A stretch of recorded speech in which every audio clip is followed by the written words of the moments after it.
네, 글로벌 증시 마감 상황과 함께 또 상품 시장 동향까지 확인해보고 오셨습니다. 바로 이어서 또 시장에 영향을 미칠 만한 주요 이슈들을 함께 확인해 볼 텐데요. 글로벌 인사이트 소식 함께 확인해 보시죠. 네, 첫 번째 소식입니다. CNBC가 백만장자들을 대상으로 해서 최근에 설문조사를 실시했다고 합니다. 시장이 모든 것이 거품일 경우에 부유한 미국인들은 2022년을 맞이하면서 더 이상 아무것도 원하지 않는다라고 대답을 했다고 하는데요. 2022년을 앞두고 백만장자들의 투자법 함께 엿보겠습니다. 네, 함께 보시죠. 네, Wealthy investors want to own a little less of the everything bubble in 2022라고 해서 기사 제목이 나왔고요. Want to own a little less라고 얘기를 한 걸 보면은 약간은 조금 더 줄여서라고 얘기를 하는 것 같습니다. 지금 아래쪽 내용을 좀 더 확인해 보겠습니다. 만약에 시장이 거품이 있다라고 했을 때 부유한 미국인들 이제는 2022년에 더 뭔가를 더 바라거나 더 늘리겠다는 것은 아니다라고 지금 그대로 언급을 하고 있는데요. 지금 부유한 투자자들의 심리는 여전히 강세를 보이고 있는 방향으로 기울어져 있고 또 백만장자들은 2022년에 더 높은 이자율과 세율을 예상을 하고 있다고 합니다. 백만장자 중에 41%는요. 지금 보면은 내년에 경제가 더 강해질 것이다라고 답한 반면에 35%가량은 더 약화될 것이다라고 대답을 했습니다. 그러면서 설문조사에 백만장자 중 절반 이상인 52%가 S&P 500 지수가 2022년 5% 이상 상승할 것으로 예상을 했다고 합니다. 미국 뉴욕 증시에 투자하시는 분들 참고하시면 좋을 것 같고요. 그럼에도 불구하고 또 반면에 설문조사의 또 다른 결과가 가장 의미가 있다고 하는데요. 이는 시장이 최근에 코로나 변이 바이러스인 오미크론에서 살아남았고 또 연준이 S&P 500이 새로운 기록을 세우고 있다는 것과 다우 지수가 사상 최고 수준에 가깝게 유지됐다는 것을 오히려 한편으로는 두려워하면서도 열정의 하향 쪽으로 떨어졌다는 거죠. 전반적인 위험 선호도 약세를 나타냈다고 합니다.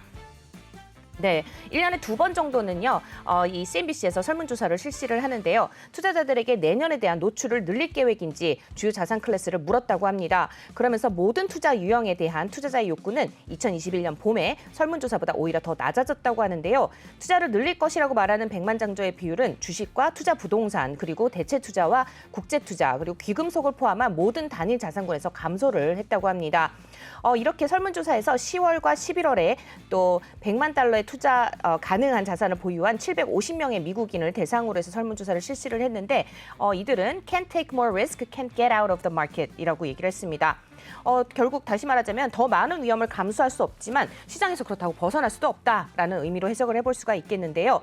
지금 보시면은 알트페스트의 CEO, 알트페스트의 CEO가 얘기를 했는데 루 알트페스트는 시장은 높고 사람들은 긴장하고 있다. 우리 고객들은 겁에 질려 있지만 그들 중 누구도 빠져나갈 단계에 있지는 않다. 그들은 꺼낼 용기가 없다라고 이야기를 했습니다. 가장 중요한 부분이 여기인 것 같은데요. Bonafide Wealth의 더그 보나파트의 회장은요. 신선한 달러만큼 더 많은 리스크를 감수할 수는 없다. 무엇을 하겠냐라고 질문을 오히려 던졌다고 합니다. 대형주를 모두 버리고 모든 신흥시장 주식에 투자를 해라. 근데 아무도 그렇게 하지 않는다라고 했는데요.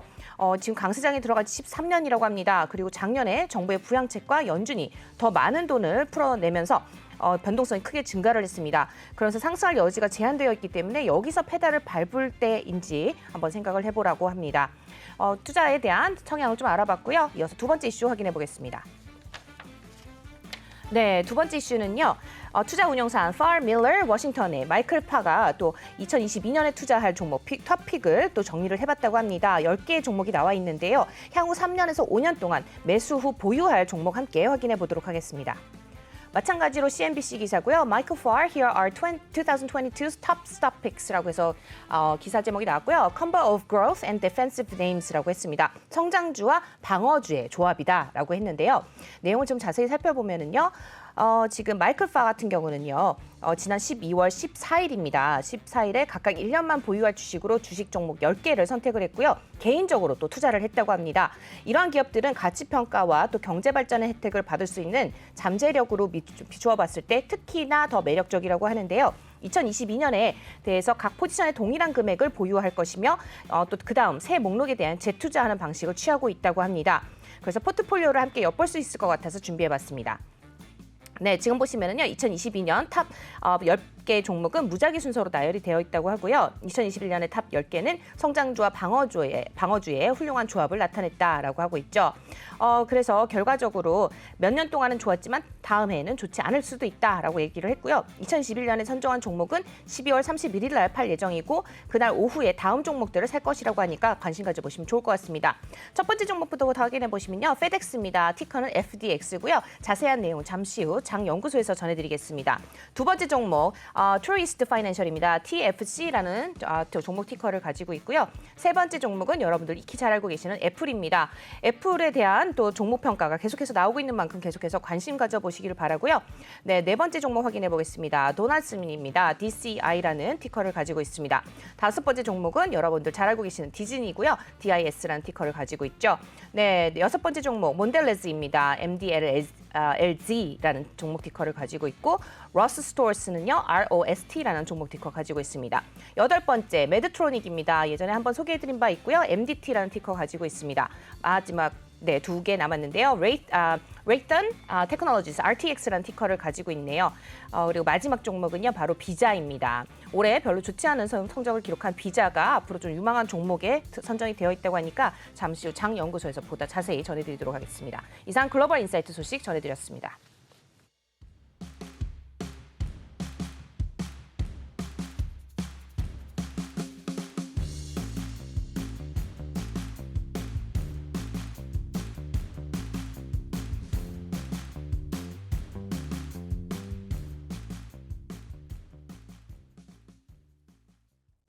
네, 글로벌 인사이트 소식 확인해 보셨습니다. 바로 이어서 또 전문가분 모시고 뉴욕 증시에 대한 분석과 함께 또 국내 증시 전망에 대해서 들어보도록 하겠습니다. 미래에셋증권 강남역 WM의 국제무 수석 매니저 자리해 주셨습니다. 안녕하세요. 네, 안녕하세요. 네, 수석 매니저님. 좀 산타 랠리를 이어가나 싶었는데 연말 그렇습니다. 다 돼가지고 조금 약간 풀이 죽어가는 그런 기분인 것 같습니다. 간밤에 좀 혼조세로 마감을 했잖아요. 어떻게 보고 계세요? 그렇습니다. 아직까지는 우려했던 그런 오미크론의 바이러스 치사율이 예상보다 좀 작다 이런 내용들과 함께 조금은 좀 안도 섞인 그런 모습들. 미국 증시가 S&P와 다우는 상승세 보였습니다. 하지만 오미크론이 이제 안정세를 보인다면 여기에 이제 나오는 시나리오는 당연히 이제 테이퍼링은 가속화될 수밖에 없다. 그리고 물가 상승 속도를 봐야 되겠지만 금리 인상도 시도될 수밖에 없다. 이런 내용들은 많이 오른 종목들 일단 팔고 보자 그런 심리가 나올 수밖에 없기 때문에 나스닥 지수들은 전체적으로 약세를 보였다. 한마디로 압축할 수밖에 없을 것 같고요. 시장을 이제 한편으로 봐서는 지금 전 세계 신규 확진자 수가 144만 명, 사실상 사상 최고치입니다. 하지만 미국 미국 정부에서는 봉쇄가 없을 것이다. 그리고 미국의 질병 예상 통제센터에서도 이런 그 격리 기간을 단축, 10일에서 5일로 단축시키겠다. 자, 이런 점들은 확진자 수가 커가고 있습니다. 우려스럽습니다. 하지만 오미크론의 공포가 예상보다 그렇게 적다.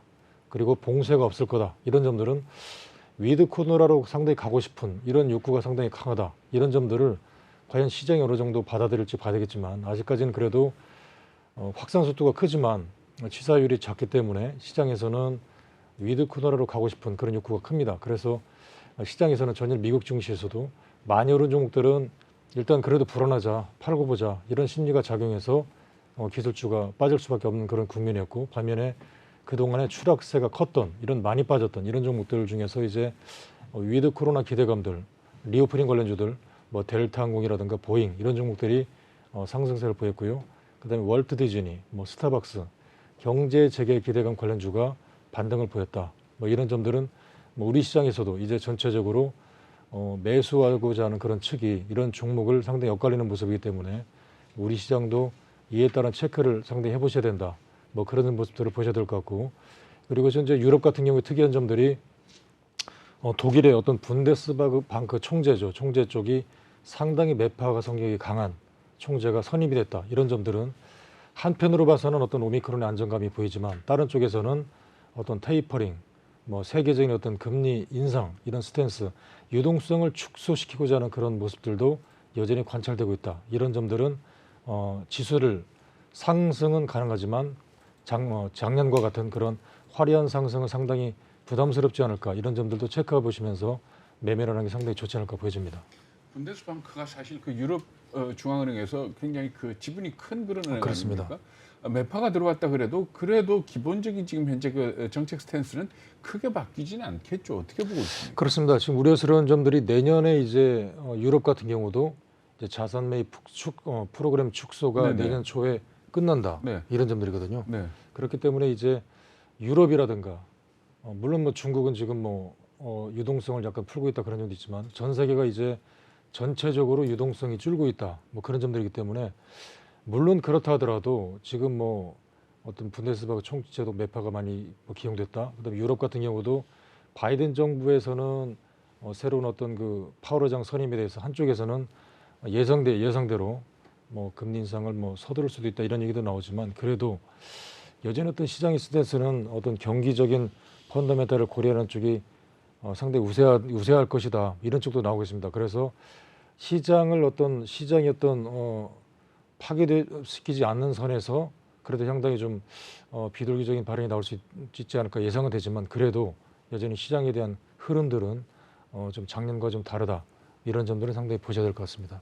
네, 간밤에 지금 말씀하신 것처럼 뭐 기술주들 굉장히 조금 이제 그동안 굉장히 좋은 흐름을 좀 가져왔다가 이제 빠졌습니다. 내년을 앞두고 또 기술주들 그래도 아직까지는 좀 좋게 보는 종목들이 몇 개 있는데 간밤에 빠진 흐름을 좀 보면은요, 지금 애플도 굉장히 많이 좀 빠졌고요. 뭐 물론 0.58% 정도밖에 빠지지 않았습니다만은 아무래도 가지고 있는 시총이 크다 보니까 좀 전반적으로 하락세를 좀 이끌어간 것 같고 마이크로소프트와 구글도 굉장히 좋은 종목으로 좀 이제 픽을 이제 하고 있는데 이 기술주들 뭐 지금 현재 보유하고 계신 분들 좀 가져가도 괜찮을까요? 어떻게 보세요? 중장기적 면에서는 뭐 당연히 가져가는 게 좋을 것 같아요. 왜냐하면 주가가 지금 뭐 역사 이래로 보게 되면 뭐 10년 만에 주가가 유동성이라든가 이런 내용대로 상승했다가 한 1년 동안에 크게 떨어지고 또 10년 동안 상승했다 1년 동안 크게 떨어지고 뭐 이런 점들이 지금까지 반복되어 왔기 때문에 하지만 두고 보게 된다면 이런 마이크로 테크놀로지라든가 이런 뭐 애플 같은 종목들도 보게 되면 사실상 20년 30년 동안 꾸준히 우상향했던 종목들이거든요. 그렇죠. 그러니까 중간중간마다 분명히 떨어지는 점은 있을 수밖에 없습니다. 지금이 약간 그런 구간인데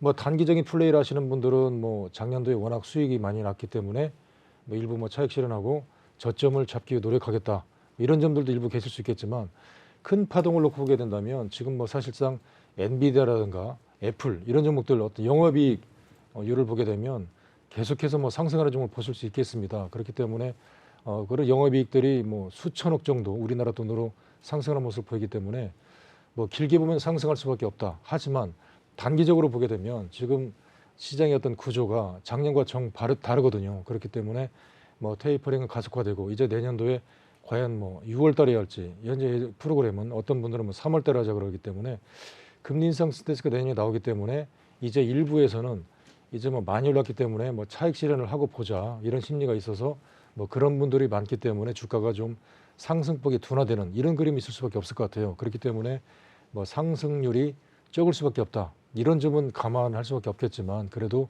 큰 그림을 놓고 보게 되면 아직까지는 지수가 뭐 성장률이 꾸준히 우상향하는 이런 종목들이기 때문에 특히 엔비디아 같은 종목을 보게 되면 뭐 상승률, 영업이익률, 순이익 증가율이 상당히 우상향이거든요. 그렇기 때문에 뭐 중간중간마다 많이 오르기 때문에 팔자 이런 사람은 있을지 모르겠지만 새롭게 진입하는 입장에서는 과연 내가 어떤 종목을 살까 이런 종목을 놓고 보게 되면 성장률이 있는 종목에 무게중심이 가기 때문에 그런 점들은 길게 봐서는 여전히 좀 좋은 쪽이 아닌가 그렇게 보여집니다.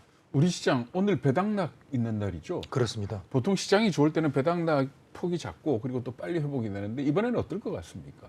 뭐 이번에도 뭐 배당량 여에 따라서 이제 부담을 느꼈겠지만 회복 속도는 있을 것 같습니다. 근데 좀 아무래도 뭐 종목마다 상당히 엇갈릴 것 그렇겠죠, 같아요. 엇갈리겠죠. 그렇겠지만 좀 빠르진 않을 것 같다. 네. 뭐 그렇게 보여지고요.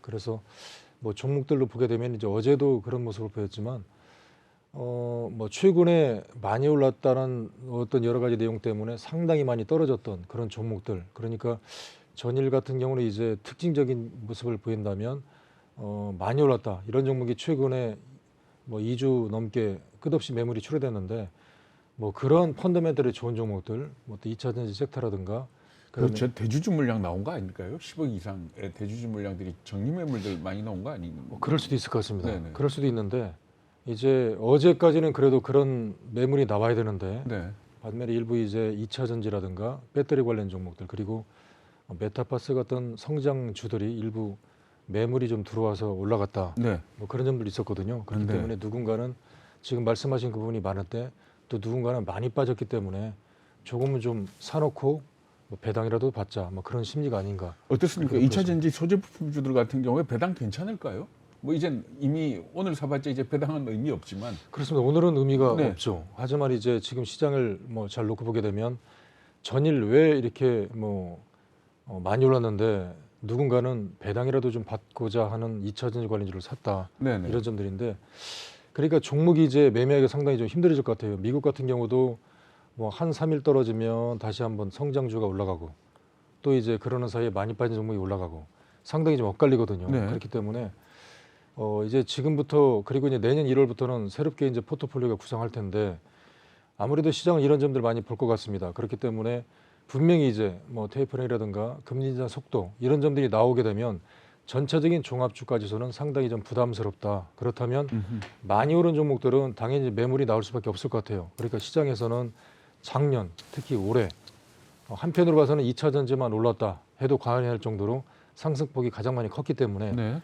이제 일부에서는 이제 뭐 내년도에 이제 금리 인상 스탠스도 나온다 그러고 그렇다면 많이 오른 종목들은 팔고 보자 뭐 그런 심리가 강하기 때문에 올라올 때마다 떨어질 수밖에 없을 것 같습니다. 그렇지만 반면에 새롭게 진입하는 그런 투자자들은 분명히 있을 텐데 그렇다면 내가 중장기적인 스탠스를 놓고 뭐 어떤 종목을 좀 사고 가야 될까? 네. 그런 점들이 여전히 성장 속도가 좋은 종목이기 때문에 떨어질 때마다 이제 뭐 2차 전지 쪽을 살 수밖에 없는 그런 구조가 될 수밖에 없기 때문에 다시 말씀드리면 작년과 같은 경우는 사고 보자 그리고 오르면 또 사자 이런 종목이었다면 특히 이제 지금부터 내년 같은 경우에는 뭐 어느 정도 올랐다면 팔아서 현금 만들고 보자 그리고 떨어질 때 다시 한번 진입하는 이런 매매 전략을 상당히 하시는 게 좋을 것 같아서 종목도 이제 어제 같은 경우를 보게 되면 이런 2차 전지라든가 메타버스 이런 종목들이 올라갈 때는 또 상대적으로 많이 떨어진 그런 종목들이 좀 또 떨어지고요.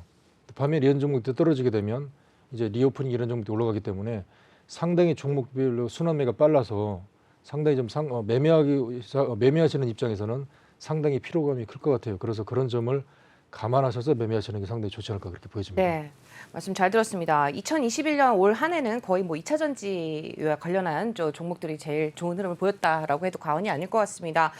근데 반면에 뭐 자동차 쪽은 오히려 조금 약세 흐름을 보여줬는데 간밤에 나온 소식이죠. 중국에서 또 1월 달부터 외국 기업의 지분을 제한해왔던 자동차 제조 시장을 전면 개방한다라는 소식이 전해지면서 아무래도 현대차 주가와 기아차 주가에 좀 영향을 미치지 않을까 싶습니다. 여기에 대해서는 어떻게 보세요? 그렇습니다. 지금 이제 말씀하신 부분 전일 같은 경우에 이제 가장 중요한 어떤 시장의 뉴스가 있었는데 특히 테슬라 같은 경우가 배터리 공장이죠. 오스틴의 기가 팩토리 공장을 13개 들리겠다. 그리고 이러면서 이제 전기차 배터리 종목이 다시 한번 상승을 보였다는 점이 특징적이었고 그다음에 이제 현대차가 제네시스 수소차 관련해서 프로젝트를 중단 소식이 나오면서 수소차 관련주가 상당히 매물이 출회됐고요. 그래서 어떤 이유일까? 상당히 좀 시장에서도 여러 가지 퀘스천 마크인데 이에 따라서 이제 아직까지 관리 계좌들은 우선 당장 어떤 빠른 수익이 당장 나올 수 있는 뭐 전기차 캐파를 늘리겠다 이렇게 얘기가 나오겠다고 그러더라고요. 그렇기 때문에 시장에서는 물론 이제 우리가 갈 수밖에 없는 국면이 전기차이다. 수소차가 더 이제 어떤 우리나라 경쟁력이 높은데도 불구하고 아직까지는 우선 당장 수익이 나올 쪽으로 전기차 쪽으로 포인트를 두겠다. 뭐 그런 내용들인지를 모르겠습니다만 이런 점들은 어떤 시장에 대한 어떤 그 종목에 대해서 뭐 선별하는데 한편으로 봐서는 상당히 좀 어려울 수가 있고 또 한편으로 봐서는 우선 당장 수익이 나올 수 있는 쪽으로 가야 되는 건가 이런 점들인데 이런 점들을 상당히 좀 보셔서 매매를 하셔야 될 것 같고요. 그래서 지금 말씀하신 부분들이 이제 자동차 쪽인데 그래서 자동차 쪽에서도 테슬라 쪽에서 이제 뭐 전기차 쪽에 확대를 할 것이고 그렇기 때문에 한편으로 봐서는 이제 분명히 이제 많이 올랐다는 내용적으로 매물이 나와서 떨어질 것이고 떨어질 때마다 또 한편으로 봐서는 좀 전에 말씀드린 그런 중국의 어떤 확대 개방 그리고 성장 속도 성장성이 분명하기 때문에 다른 쪽에서는 이런 쪽에 대해서 계속 떨어질 때마다 매수를 늘리는 쪽도 있을 것 같고 그래서 종목들이 물론 화려하지는 않겠지만 그래도 저가가 나올 때마다 뭐 저가 매수는 느리는 하방이 좀 탄탄하면서 뭐 상당히 좀 제한되는 뭐 이런 모습들을 보이기 때문에 뭐 계속해서 뭐 떨어지지도 않을 것 같고 떨어질 때마다 매수가 나올 수 있는 이런 모습들이어서 이런 점을 놓고 내년에 좀 매매를 하시는 것이 상당히 좋지 않을까 그렇게 보여집니다. 그런데 수소차만 놓고 본다면 지금 말씀하신 것처럼 수소차보다는 전기차가 빨리 이익이 나올 것이다. 글로 갈 수 있는데 만약에 현대가 수소차 프로젝트를 중단한 제일 큰 이유가 전반적인 수소 생태계, 그러니까 수소 생산이라든지 저장이라든지 이 주 뭐라 그럽니까 수소 충전소라든지 하는 이런 데 대한 어떤 자신이 없어가지고 만약에 이 프로젝트를 중단한 거라면 수소차 관련된 기업들뿐만 아니고 전체 수소 경제와 관련된 기업들도 타격을 받지 않을까요? 어제 모습들은 좀 그랬던 것 같아요. 근데 이제 우리나라 정부도 그런 얘기를 했었고 한편으로 봐서는 가야 될 수밖에 없는 그런 내용들이고 뭐 정부가 지금 적극적인 지원을 하겠다. 네. 뭐 그런 내용 속에서 일시적인 뭐 그런 중단이 아닌가 이렇게 보여지고요. 그래서 세계적인 이런 트렌드는 추세이고 그리고 뭐 정부에서도 계속 이제 뭐 30년 프로젝트로 추구하고 있고 그렇기 때문에 뭐 그래서 지금 시장에 대한 뉴스 그리고 어떤 현대차에 대한 추진력 이런 것들은 계속 체크를 해봐야 될 것 같아요. 네. 그래서 한편으로 봐서는 이제 어제 그런 모습들이 아니었다면 우리가 가야 될 쪽 그리고 우리나라의 어떤 경쟁력이 사실상 수소차였기 때문에 내년도에는 이제 적극적으로 수소차를 사자. 뭐 전기차보다는 수소차 관련주를 더 사자. 그랬죠. 이런 쪽으로 나온 네, 상태였거든요.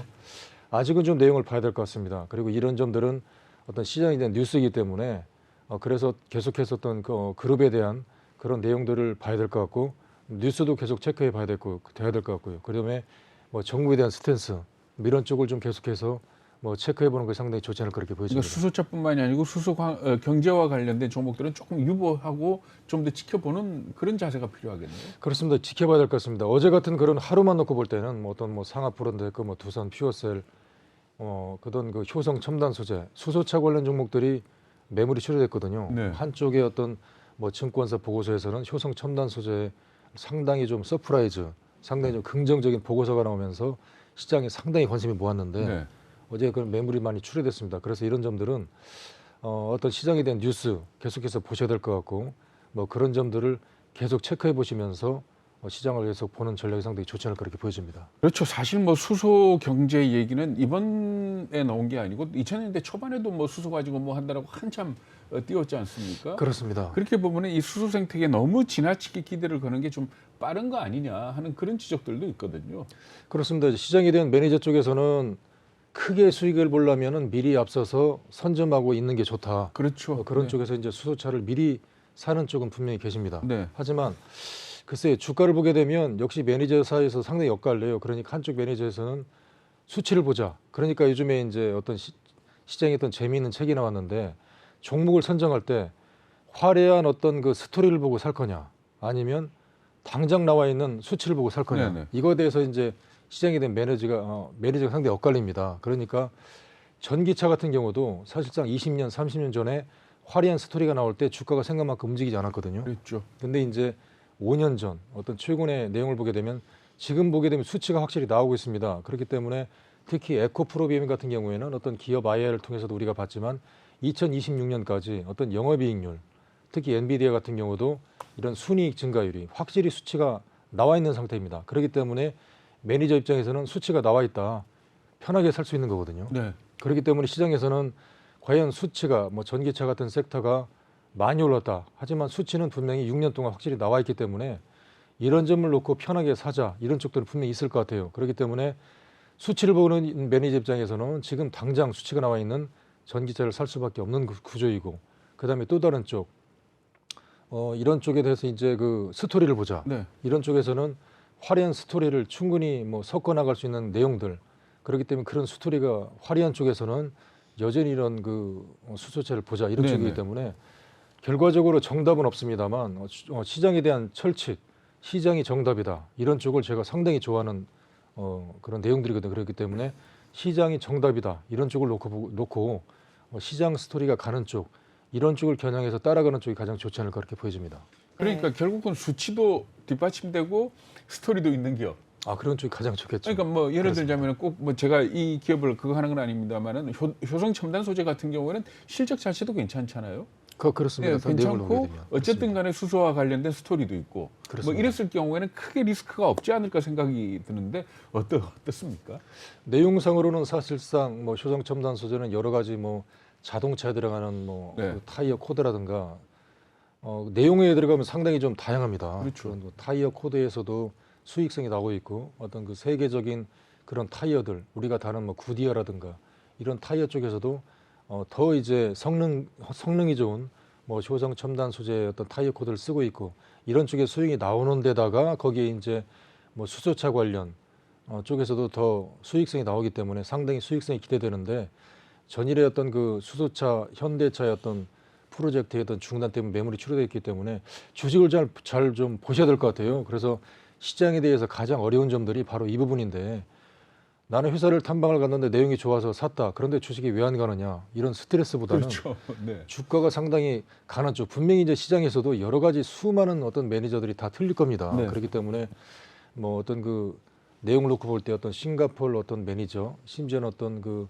노르웨이 국펀드에 대한 매니저 이런 점들이 다 틀리기 때문에 그런 매니저를 우리가 일일이 보고 사실 거예요. 물어볼 수도 없는 노릇이거든요. 그렇기 때문에 우리에 대한 입장에서는 시장을 보고 하는 게 상당히 좋을 것 같아요. 그리고 지금 내년도에는 여러 가지 매니저들이 더 힘들 것 같다는 얘기가 많이 나옵니다. 왜냐하면 종목들이 더 스림화될 것 같아서 기업 탐방을 더 빠르질 거고요. 그 기업 탐방 중에서도 더 성장성 있는 종목으로 매수할 수밖에 없기 때문에 시장에서 이제 그런 종목들은 매니저들이 쉽게 알려주지 않기 때문에 우리가 이제 시장에 대한 내용들을 꼼꼼히 보시고 그래서 시장이 정답이다 이런 격언을 상당히 보시면서 투자 수익률을 상당히 좋은 그런 지표를 갖다가 가장 꼼꼼히 보고 거기에 따라 스토리를 보시고 시장이 더 가는 쪽으로 보시고 네. 매매를 하시는 것이 상당히 더 좋을 것 같아 보여집니다. 네, 말씀 잘 들었습니다. 일단 좀 정리를 좀 해보죠.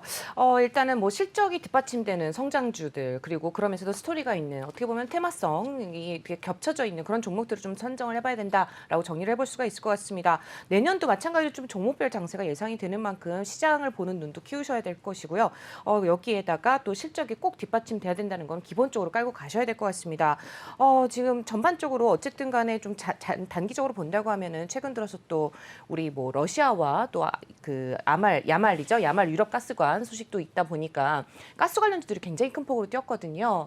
그러면서도 또 오히려 공기업 쪽 관련해서 에너지 공기업주들이 굉장히 또 움직이는 흐름을 보여줬어요. 앞으로도 장기적으로도 괜찮게 보시는지 어떻게 보시는지 말씀 들어볼까요? 그렇습니다. 바로 이 부분인데 이제 드디어 이제 뭐 가스 가격을 올리겠다. 그래서 이제 관련주들 뭐 가스공사라든가 이런 종목이 올라갔더라고요. 네. 그래서 지금 이런 부분이 상당히 좀 이제 어떤 국민들의 실질적인 그런 뭐 국민들 입장에서는 뭐 지금 여러 가지 이제 뭐 살기도 있는데 요금도 왜 올리는가 뭐 네. 또 정부 입장에서는 올리지 않으면 뭐 기업을 이끌어가기 상당히 좀 어려운 그런 상황 속에서 이런 부분이 나오면서 올라갔는데 지금 말씀하신 그런 뭐 가스 러시아 쪽에서 일부 어떤 가스 공급 중단 그러면서 이제 유럽 쪽에서도 뭐 가스 가격이 사상 최고치를 치솟고 있고 자 이런 점들이 어떤 세계적인 과연 에너지 전쟁인가 뭐 이런 점들도 상당히 맞물려 떨어지고 있는데 전일 같은 경우는 천연가스 유럽의 천연가스 가격이 급락세였습니다. 그래서 미국 쪽에서 이제 천연가스 수입을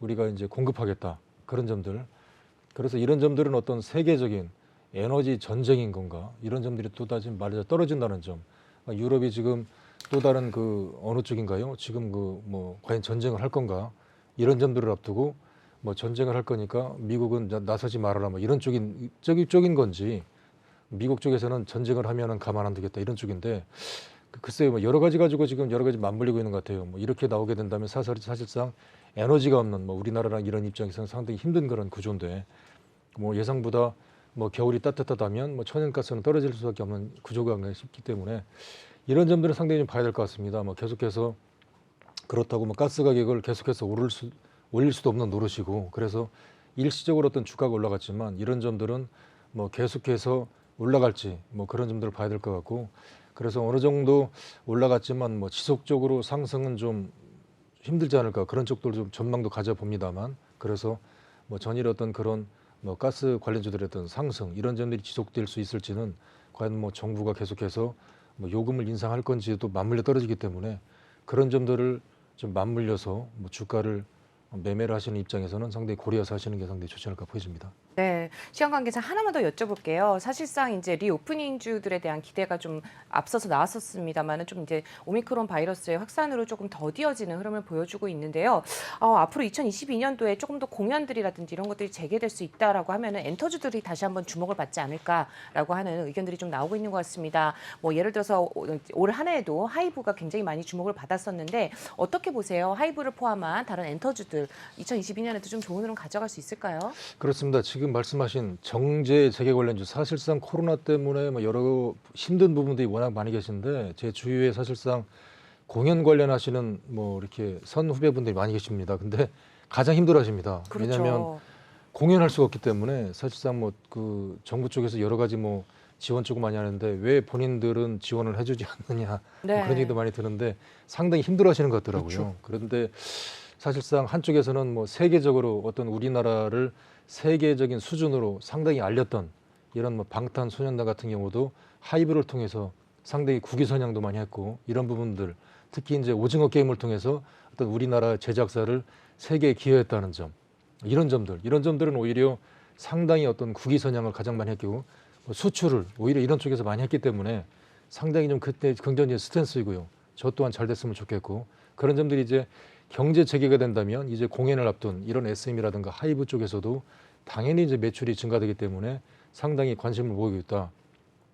특히 이제 NFT 활용을 통해서 더욱더 이제 새로운 어떤 수익 모델이 더 나오고 있습니다. 그래서 과거에 했던 이런 어떤 수익 모델들은 공연을 하기 위해서 이제 여러 가지 수많은 어떤 준비를 많이 하고 공연을 한두 번 하고 나서 음반 판매가 끝나면 이제 수익 모델이 잠깐 사라지면서 주가가 떨어지고 또 공연을 하면 주가가 올라가고 주가가 상당히 들쑥날쑥이거든요. 그렇기 때문에 매니저 입장에서는 펀더멘탈을 상당히 일정하게 가져갈 수도 힘들고 그런데 과연 이런 NFT가 등장을 하면서 잘하게 되면 이런 쪽이 이제 기존에 어떤 공연했던 것 내용들 그다음에 이제 공연했던 어떤 가수들의 어떤 그림들 뭐 브로마이드 이런 점들이 오히려 NFT를 통해서 꾸준히 수익성이 창출이 된다면 과연 어떤 주가가 한 단계 더 레벨업될 수밖에 없는 이런 구조이기 때문에 시장에서는 이런 점들을 잘 지금 체크해 보시는 것 같아요. 그래서 만약 NFT가 더 활성이 예상보다 크게 된다, 뭐 그런 점들을 보게 된다면 공연이 설사 흐름이 좀